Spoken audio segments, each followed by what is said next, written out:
Hello friend, good morning. Shri Balaji education के online platform पे आप सभी का एक बार फिर से स्वागत है। तो प्रीवियस क्लास में कुछ प्रॉब्लम हो गई थी नेट की, तो उसकी वजह से ये यहाँ पे रुक गया था ना।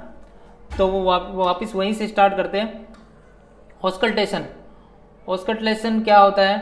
फिजिकल एग्जामिनेशन में हम पढ़ रहे थे 4 नंबर पे ऑस्कल्टेशन, ठीक है। उसके पहले इंस्पेक्शन पढ़ लिया था अपन ने, इंस्पेक्शन, परक्यूशन, पाल्पिटेशन और ऑस्कल्टेशन। तो ये टेक्निक है। By this technique abnormality is detect by the listening to the internal sound through the stethoscope. ये स्टेथोस्कोप होता है, ऐसा स्टेथोस्कोप है जिसके साउंड से अपन पता लगा सकते हैं, ठीक है। जिसके द्वारा अपन साउंड पता लगा सकते हैं कि क्या एबनॉर्मलिटी है, क्या कुछ प्रॉब्लम्स है कि नहीं है, वो कुछ पता लगा सकते हैं इसके अंदर।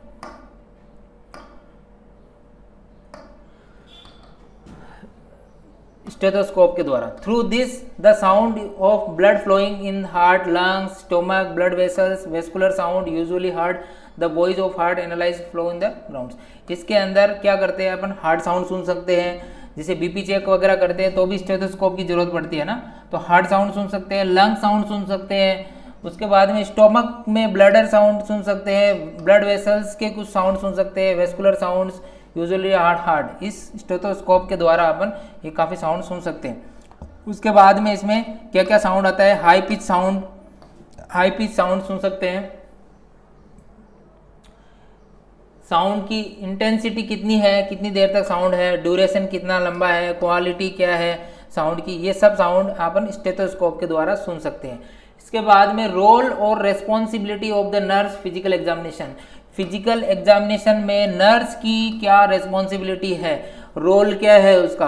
तो सबसे पहले बिफोर एग्जामिनेशन करने से पहले क्या करना चाहिए? जब किसी पेशेंट का फिजिकल एग्जामिनेशन करना है तो सबसे पहले क्या करना चाहिए? फिजिकल एग्जामिनेशन करने से पहले first introduce to yourself to the patient and ask the patient for cooperation.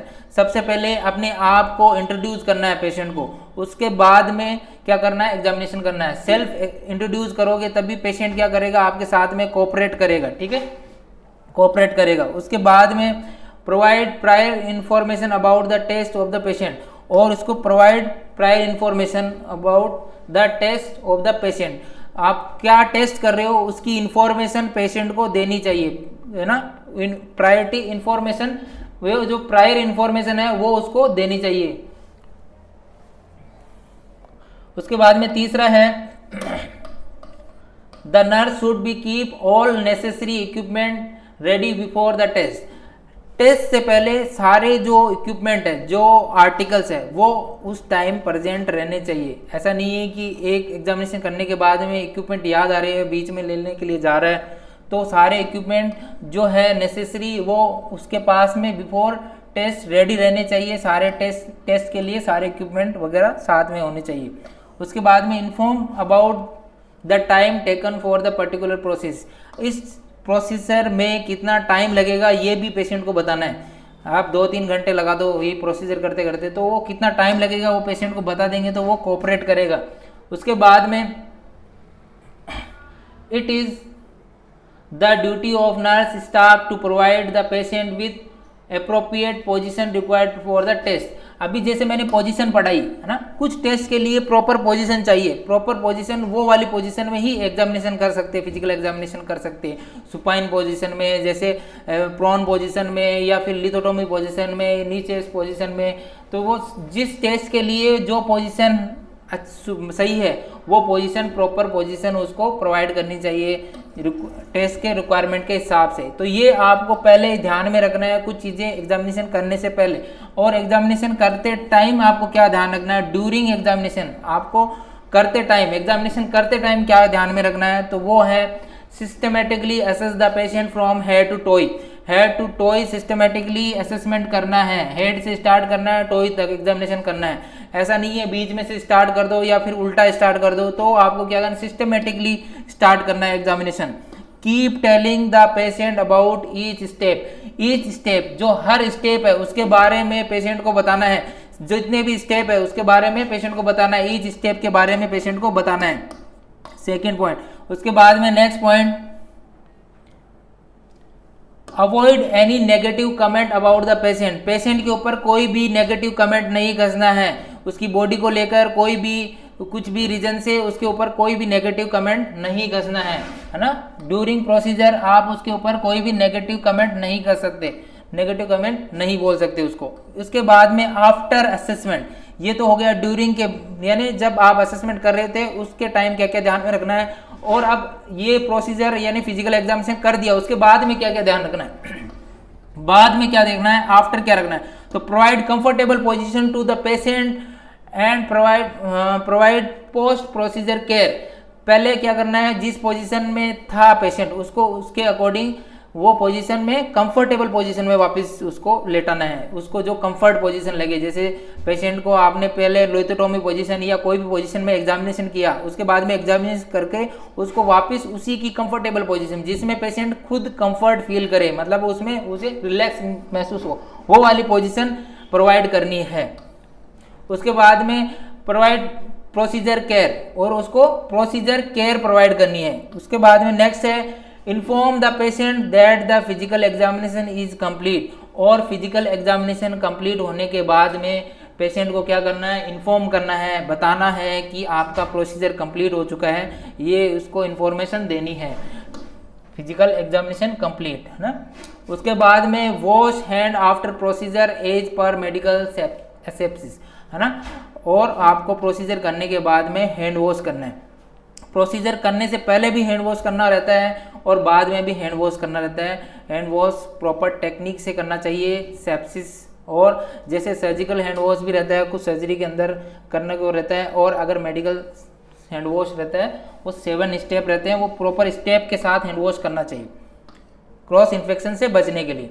Right the data obtain in the investigations, और इसके अंदर जो इन्वेस्टिगेशन है ना, the right data obtain investigation test in record, the record should be accurate.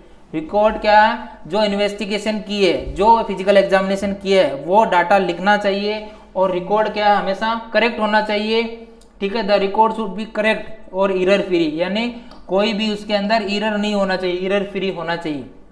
तो ये है आज की class physical examination. Physical examination के अंदर क्या रहता है, फिजिकल एग्जामिनेशन के अंदर 2 चीजें रहती है फिजिकल एग्जामिनेशन के अंदर। सबसे पहले वाइटल साइंस रहते हैं, वाइटल साइंस में टी, पी, आर, बीपी रहते हैं, और फिर हेड टू टो एग्जामिनेशन, यानी सिस्टमेटिकली एग्जामिनेशन रहता है, सिस्टम के अकॉर्डिंग एग्जामिनेशन रहता है। तो सिस्टम के अकॉर्डिंग एग्जामिनेशन रहता है। सिस्टम कैसे, सारे बॉडी के सिस्टम है उसके अकॉर्डिंग एग्जामिनेशन रहता है।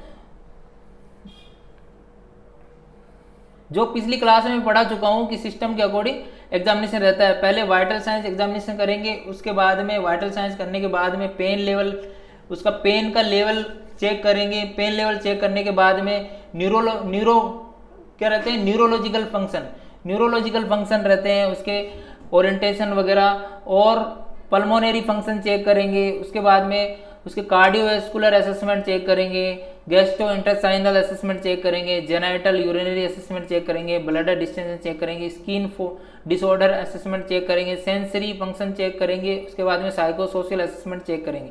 इन सब के लिए टूल की जरूरत होती है, इक्विपमेंट की जरूरत होती है। ये टूल्स मैंने बता दिया था, ओटोस्कोप, ऑप्थेल्मोस्कोप, ट्यूनिंग फॉर्क्स, ये कुछ इंस्ट्रूमेंट हैं, जैसे स्टेथोस्कोप, बीपी इंस्ट्रूमेंट वगैरह सारे इंस्ट्रूमेंट होने चाहिए आपके पास में।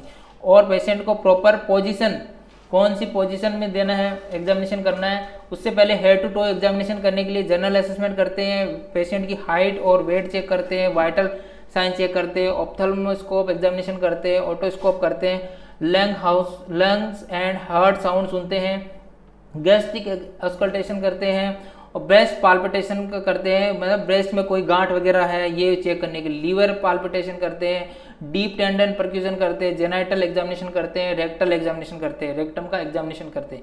ये इनमें प्रॉपर पोजीशन देनी चाहिए। पोजीशन में मैंने बताई थी अलग अलग पोजीशन रहती है, supine position, prone position, lateral position, Sims position, Trendelenburg position, Fowler position, lithotomy position, knee chest position. ये according to procedure position provide करते हैं, ठीक है। उसके बाद में 4 चीज़ें थी, इंस्पेक्शन, पाल्पिटेशन, परक्यूजन और ऑस्कल्टेशन।